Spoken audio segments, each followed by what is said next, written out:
Mark had always been fond of animals, and when his wife Emily brought home a capybara named Coco from the local rescue center, he was more than happy to welcome the gentle giant into their home. Coco was sweet, quiet, and bonded quickly with their family. However, lately, Mark had begun to notice something strange. But before we start, smash the like button and make sure to subscribe if you haven't, and hit that notification bell so that you won't miss any new stories. Coco, normally an easygoing companion, was becoming increasingly possessive of Emily. It started with small things, Coco following Emily around the house, sitting at her feet whenever she was near. Mark thought it was just a quirky behavior, but as days passed, it only got worse. Coco would nudge Mark away if he got too close to Emily and would even stare at him with a protective intensity that unsettled him. Emily seemed to think nothing of it, laughing it off as Coco's unique personality.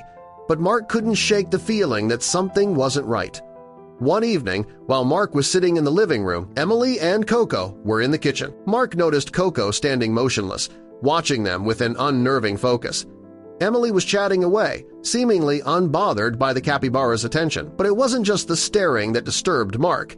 It was the way Coco had begun to react to him. When he walked into the room, Coco would raise its head, as if on guard. The capybara's eyes never left him.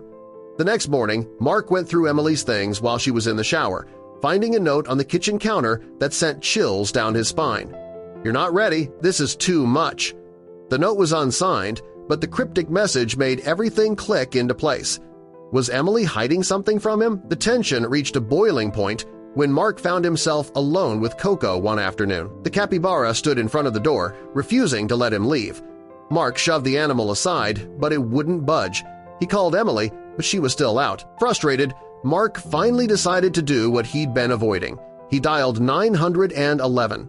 When the police arrived, Mark explained that he had become concerned about Emily's secretive behavior and Coco's increasingly protective nature. They took the situation seriously, sending a unit to check on Emily's well-being. As the officers spoke to Emily, Mark's heart raced.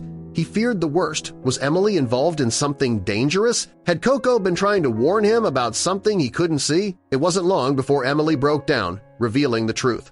She wasn't hiding some dangerous secret, she was pregnant. Emily had been afraid that Mark wouldn't accept the news and that he might not want to care for the new capybaras. Coco's odd behavior was because the capybara had sensed her pregnancy hormones and had been trying to protect her from any potential stress or harm. Emily admitted she had been scared to tell Mark, unsure of how he'd react to the unexpected news. She hadn't realized that Coco had already figured it out and was simply trying to keep her safe from stress and worry. The note, the secret clinic visits, it was all part of Emily's attempt to come to terms with her pregnancy and gather the strength to break the news to Mark.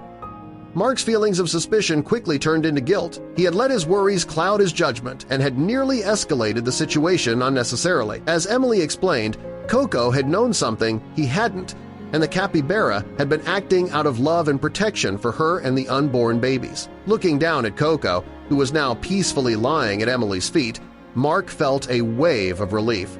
The tension that had plagued their home was finally lifting. Coco wasn't the enemy he had feared, he was their protector, a silent guardian in the form of a large, gentle animal. Mark knelt beside Coco, rubbing his head with gratitude. "You knew before I did," he whispered. "I'm sorry for doubting you," Coco responded with a low grunt, as if understanding. Mark smiled, realizing that their family had grown in ways he hadn't expected, and that the bond between them and their new capybara was stronger than ever before.